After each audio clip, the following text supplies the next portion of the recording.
What happens when the life you planned disappears, when your career changes, when your independence changes completely, when your body no longer works the way it once did, when the future you imagined suddenly looks completely different?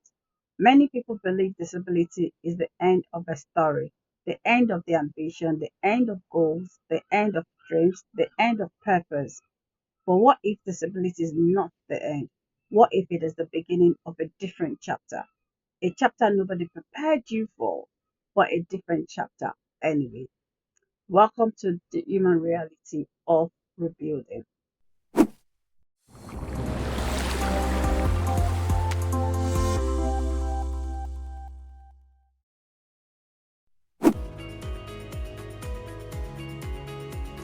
Hello and welcome to InspireAbility. I am Ruby.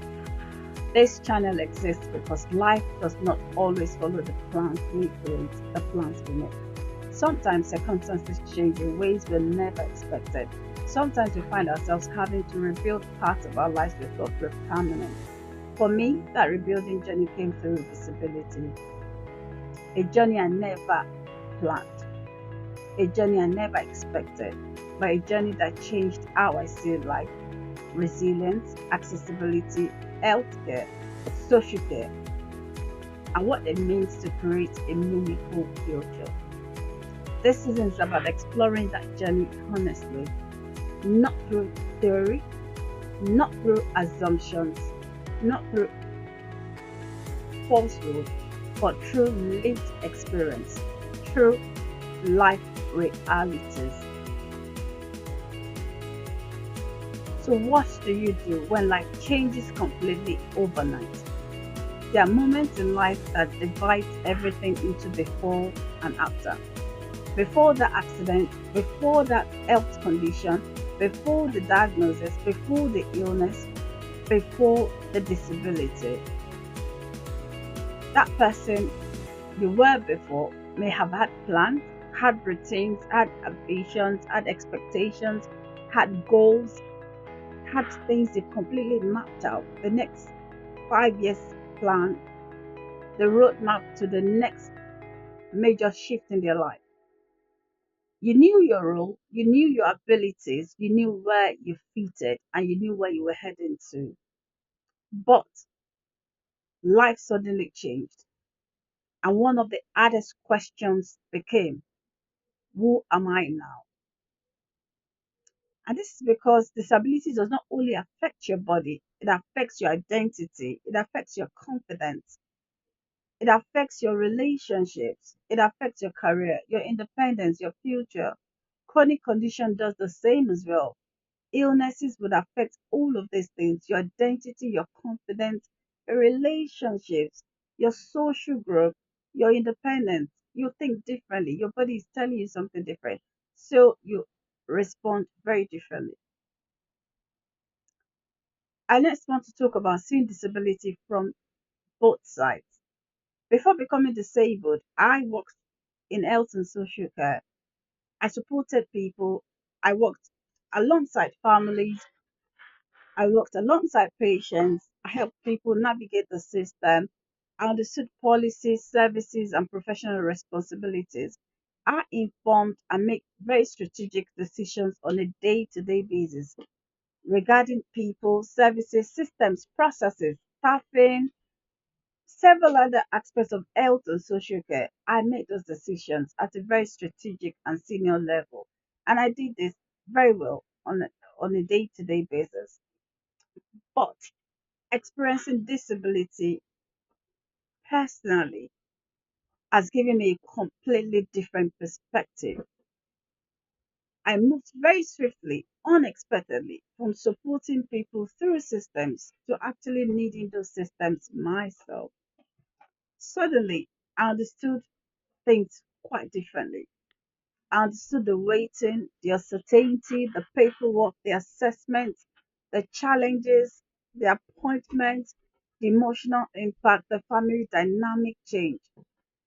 I had to come to several different realities, but they all taught me something very crucial, very important, that disability or health conditions are not just medical conditions. They're not just medically, they don't just fit in the medical box. They're actually more human experience than just a medical aspect of human experience. It transcends just, oh, there's something medically wrong. It affects every aspect of the human, of the person, and not just them, but everybody related to them. Now, let's talk about the reality nobody sees. When people see disability, they often see what is visible. Maybe the wheelchair, maybe the walking aid, maybe the support you need, maybe you talk differently, walk differently. They see all of this.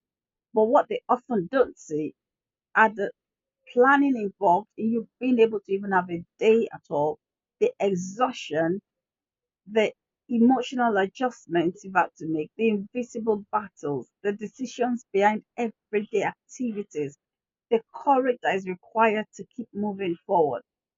Rebuilding often happens very quietly. It happens in very small decisions, small victories, small steps. Now, let's think on rebuilding and how this does not mean going back. One of the biggest lessons I've learned is rebuilding is not about returning to who you were before. Sometimes that person no longer exists and probably will never exist again, had existed until that point where the change occurred. And that can be very painful. But rebuilding is about discovering who you can become now, the new imagined person. It's about adapting, it's about learning, it's about growing, it's about creating new opportunities. It's about finding purpose in different ways, different seasons, different circumstances. It's about responding to the changes that have occurred in the way that moves you to become the person you need to become now. Let's talk about what the season will explore. This season of the human reality of rebuilding. Throughout all of this, we're going to be exploring how do you rebuild your identity? How do you adapt to the changing body? How do you maintain dignity while accepting support? How do you advocate for yourself or maybe for your loved one? How do you navigate the health and social care systems? How do you pursue entrepreneurship with unpredictable health? How do you support your family while rebuilding yourself? How do you find hope after loss? There's so many hows, so many questions. But these are not just about disabilities, these are human questions. Because everyone, from one time or the other, we all go through the seasons of life that would actually require us to rebuild. And when we go through those seasons and we need to rebuild, we have to answer these questions. So if you are watching this and your life has changed unexpectedly, I want you to know this. Your circumstances may have changed. Your journey may look different, your timeline may have changed, but your value has not changed. Your purpose has not disappeared, your potential is still there, your future is still possible. Rebuilding may not look like what you imagined, but a meaningful future can still be built. If this message connects with you in any way, I'd like to encourage you to subscribe to InspireAbility. Join this community, share your experience in the comments. Let's create a space where disability and adverse circumstances, maybe a deterioration in health, whatever the changes, let's build a community where there's understanding, our voices are heard, and people are reminded that their story is not over. We can do this. We can rebuild together. Thank you for joining me on this journey. This is the human reality of rebuilding on inspirability. And this is only the beginning. We are going to attempt to rebuild together and to become who we ought to become, the new version of ourselves. Next time, We're going to be looking at coming back after being away, the return. So, what happens when you've had to step back into a world that's completely different from what you had before, where you've had to pause and then move again? How do you return when everything has changed? How do you rebuild your confidence when suddenly it's been taken away from you? And how do you think to start that rebuilding process? But all of these are where the rebuilding journey begins. So do not forget to turn on the notification button because we'll be exploring this. Let's ask the whys and let's find the hows of getting back to be the new version of ourselves that we need to be henceforth. This is Ruby. This is InspireAbility. We're allowed to be uniquely us. You're different from me. I'm different from you. But our disabilities, our health challenges, our adverse life circumstance will not define us. We'll become beautiful versions that we will be proud of. I look forward to seeing you next time. Love you so much and take care. Bye for now. Bye.